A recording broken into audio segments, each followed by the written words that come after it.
AİHM 2014'te Sayın Öcalan'a dönük bir hak ihlali kararı verdi. Dedi ki Türkiye'ye sen bir bireyi ömrünün sonuna kadar cezaevinde tutamazsın.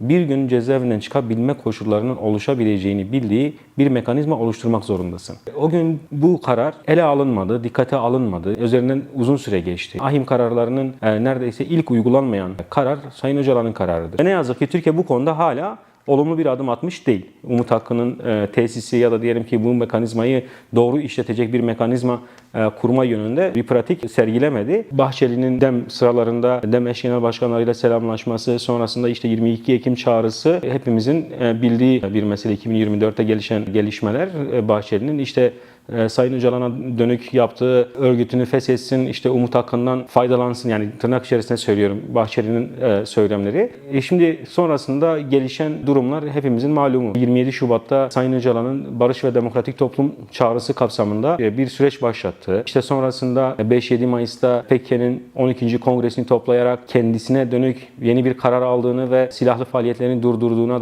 dair, kendini feshettiğine dair bir karar aldı. Bunların hepsi kamuoyunda geniş tartışıldı. Sonrasında işte Sayın Öcalan'ın videolu bir çağrısı sonrası ne oldu? 11 Temmuz'da silahların yakılma töreni gerçekleştirildi ve bunlar önemli adımlardı. Yani bunların hepsi de tek taraflı atılan adımlardı. Her ne kadar işte devlet tarafından diyalog olsa da, işte Sayın Öcalan'la bir diyalog süreci olsa da ama Sayın Öcalan barış konusunda ne kadar kararlı olduğunu yaptığı çağrılarla ve bu çağrılar sonucunda hareketin karşılık vermesi, bu adımları atması aslında ne kadar bu süreci sonuca götürmeye dönük samimi olduğunu, işte istekli davrandığını, kararlı olduğunu daha doğrusu gösterdi. Ancak dönüp baktığımızda devlet tarafından ya da işte Bahçeli'nin söylemleri, çağrıları sonucunda aynı samimiyeti görmüyoruz, aynı kararlılığı görmüyoruz. Evet, meclis grup toplantılarında Bahçeli işte biz kararlıyız, bedeli ne olursa olsun biz gemileri yaktık, işte bu süreci başarıya ulaştıracağız gibi kavramlar kullanıyor ya da söylemler kullanıyor.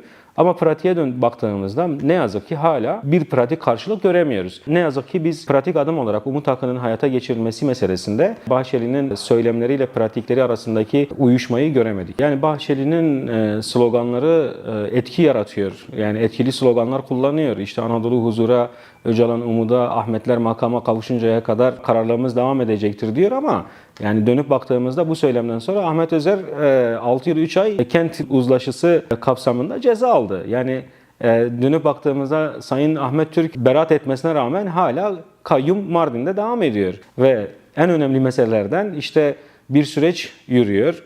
Sayın Öcalan İmralı'daki işte 4 duvar arasından kısıtlı iletişim imkanlarıyla elinden geleni yaptı. Ancak Bahçeli'nin ettiği sözün altını doldurması söz konusu olmadı. Yani hükümetten de gerekli adımlar atılmadı. Umut Hakkı'na dönük gerekli şeyler geliştirilmedi. Yani şimdi Fethi Yıldız'ın da işte bu raporun yazılması sürecinde Umut Hakkı'nın olacağına dönük söylemleri var.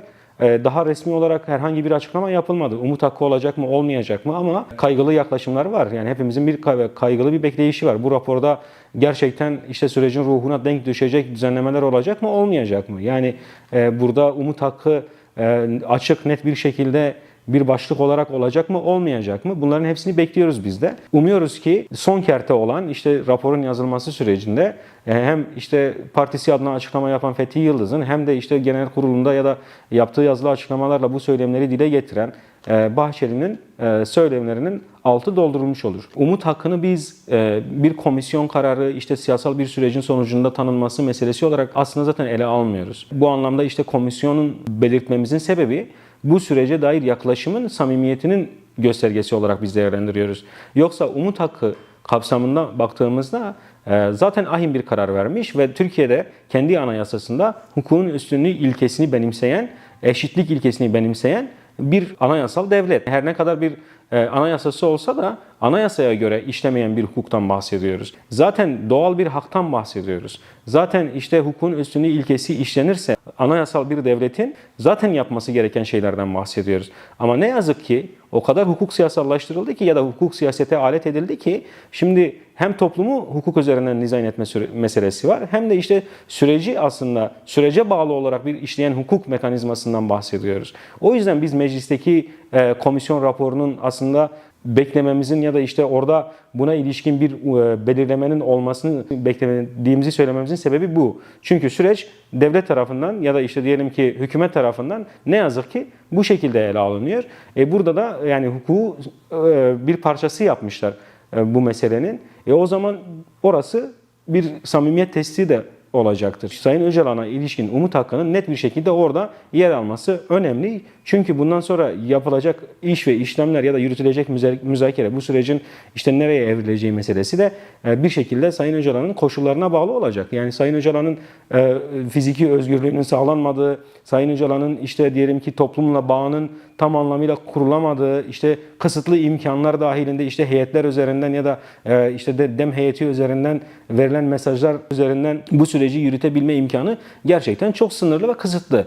Şimdi sen hem bir yandan Sayın Öcalan'ın topluma direkt hitap etmesini ya da direkt seslenmesinin önünü keseceksin, izin vermeyeceksin. Hem de yeri geldiğinde Sayın Öcalan'dan adım atmasını bekleyeceksin. Şimdi buradaki çelişkilerin giderilmesi gerekiyor. O yüzden süreç kapsamında zaten Umut Hakkı tek başına elbette ki yani getirip oraya sıkıştırmak doğru bir yaklaşım olmayacaktır.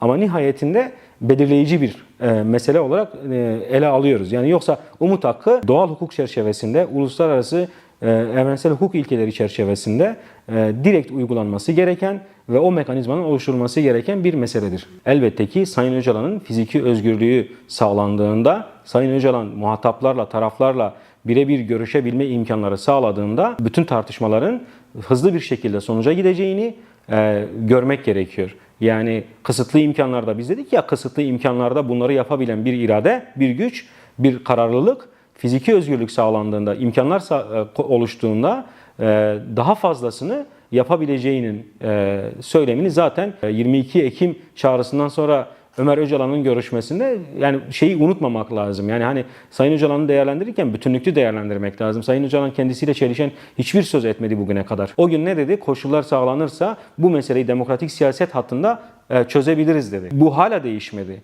Yani biz eğer ki fiziki özgürlük sağlanırsa Sayın Öcalan'ın kararlılığı, iradesi ve gücü tamamıyla bu süreci hızlı bir şekilde sonuca götürebileceğine hiçbir kuşku yok.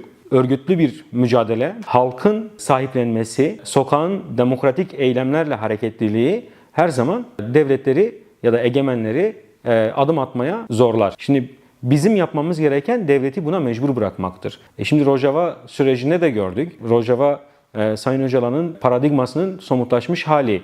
Sahiplenmeyi orada da gördük. Şimdi bu sahiplenme ve refleks ne kadar yükselirse, ne kadar o ses yüksek çıkarsa, örgütlü çıkarsa devletlerin de bu anlamda, yani devletin de bu anlamda adım atması daha hızlı olur. O yüzden her birimizin, her bir kurumun, her bir partinin, her bir demokratın, işte kendini demokrat gören herkesin bu anlamda ses yükseltmesi gerekiyor. Bu anlamda örgütlü bir mücadeleye dönüştürmesi gerekiyor ve devleti adım atmaya zorlaması gerekiyor ki devlet bir an önce adım atsın. Süreç sağlıklı bir şekilde başarıya ulaşırsa, hukukun üstünlüğü ilkesi tesis edilirse, bundan sadece Kürtler değil, gerçekten hem Türkiye halkları hem de Orta Doğu halkları kazançlı çıkacaktır. Sadece Kürtler için değil, Türkiye'nin demokratikleşmesi herkes için gereklidir. Yargının bağımsızlığı, hukukun üstünlüğü ilkesi herkes için sigorta olan bir meseledir. O yüzden herkesin bu sorumlulukla bu sürece sahip çıkması gerekiyor ve buna göre yaklaşması gerekiyor. Bunun da başarıya ulaşmasının yegane koşullarından biri Sayın Öcalan'ın fiziki özgürlüğünün sağlanması, koşullarının düzeltilmesi gerekiyor. DBP olarak şunun farkındayız. Yani hem halkın DBP'den beklentileri hem de kendimizin süreçteki rolünün farkında olarak hareket etmeye çalışıyoruz. Hem meselelere cevap olma hem de üzerimize düşen sorumluluğu bilinciyle hareket ediyoruz. Bu anlamda üzerimize düşen ne varsa elbette ki yerine getirmek için bütün arkadaşlarla, bütün parti meclisi, işte il ilçe yöneticilerimizle sahalarda sürece cevap olmaya çalışıyoruz.